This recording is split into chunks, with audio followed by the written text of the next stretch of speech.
Welcome to another episode of the web-based version of the Half-Ass Review, part of the Waterman and D-Train show. This is, I think, the second or third video. Sorry, I've lost count, but here we go. So you may have heard me talking about this on a Waterman and D-Train show. This is the Predator 3200 PSI pressure washer. It's got a 212cc Predator motor on it. And the first thing you will notice is that it is made from some nice large tubing. And it does have a plastic faceplate, but it's pretty durable, and it is pretty nice. I think the price point is around $380. I will say recently I was at Lowe's. They had a Craftsman with the same price point, but a majority of it was made up of plastic, including the bracket that holds on the pressure wand, which I didn't like because after a while that friction, that plastic would dry up and it would probably break. But this isn't about the Craftsman, this is about the Predator. First thing you'll notice about the Predator, it has a lot of stickers on it about what you can do to avoid your warranty. So I get the impression that they really do not want to honor their warranty. There are a lot of stickers on this about things you can do to screw it up. Second complaint, really ain't a big deal, but it's confusing. I understand they do it to save money. But here's the thing, and I talked about this on the show. So you got an oil plug that's orange, and you have an oil plug that's orange. So from first glance, you're really not sure which one's the drain plug, which one's and which one is the fill plug. I get it. It's the same plug. It saves them some money, helps them keep a lower price point. They do have this nice sticker. This is oil fill location. Now, at first glance, you say, okay, it's pointing to that plug. If you're an overthinker, you're thinking, well, is it pointing to that plug, or is it telling you to fill it up on the other side? I'm going to suggest it is that one. Overall, the pressure washer works pretty well. My fence is nice and white now.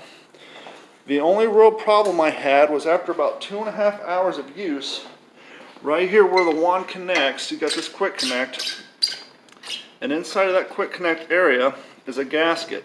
It's a number 8 rubber gasket, and after an hour and a half of use, that gasket blew out and it started spraying water from there.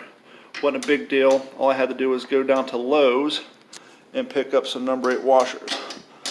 This is a Harbor Freight and Tool product, but I did have to go to Lowe's to get some number 8 washers. Now, the only other complaint I have is when you want to move the pressure washer because you're advancing down your fence line, and even if you barely lift it to roll it forward, that little bit of lift will cause the carburetor to flood and it will stall out.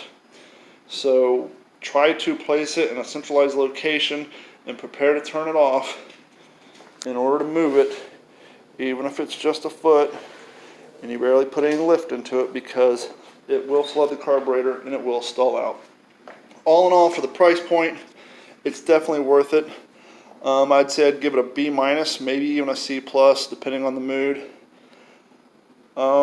It is nice though for transport. It does have a fuel on and off switch. I never really use any of the pressure washers, so I'm not sure if they all have that. And of course you have your start and run choke. It does come with multiple nozzles of different sizes, lots of instructions.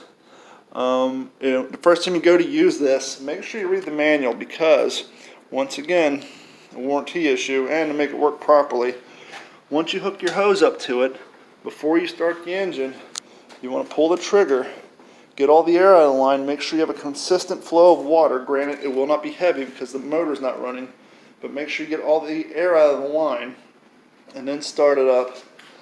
And if you're working off a wellhead like we are down here, wait until your whole system repressurizes before you start pulling the trigger. You'll know because you'll feel the pressure in the garden hose that you have running to the system. So anyhow, that is the half-ass review on the Predator. I think it's a 3200 pressure washer. Once again, this is a half-ass review. If you want more detail, that's on you, because, well, this is a half-ass review. So if you need a pressure wash, and I'll be honest with you, the reason we got this pressure washer is my dad's selling his house, and he has a lot of crap he needs a pressure wash, and he knew that I need to pressure wash my fence. So he started looking at the price of rentals, and they're about $75 a day. Now I will say to do my fence, because one, I was being lazy, and two, because of the breakdown halfway through, it took me about 2 days to do front and back of my fence in the heat. So, you know, that could get quite expensive. So if you have multiple projects or multiple people in your family who need a pressure washer, as in the case of us, it was cheaper to buy a somewhat lower end pressure washer opposed to renting one for 3 or 4 days. So that's the reason we ended up with this. My dad needs to pressure wash his house, his lanai, his driveway. I needed to pressure wash my fence because it was turning green. So if you've been thinking about renting a pressure washer, but you're going to spend a couple of days renting it, I would suggest get on a Fouir.Ten tool, pick this thing up. This is a good pressure washer for the occasional use. If you're trying to start a pressure washer business, I don't know what this would do in the long term. Once again, with the whole warranty thing, it does say to check your oil levels every 8 hours or you'll void your warranty. And so that's all that. That is the Predator 3100 something or other pressure washer from Fouir.Ten tool for about $300. Thank you much, and we'll see you next time.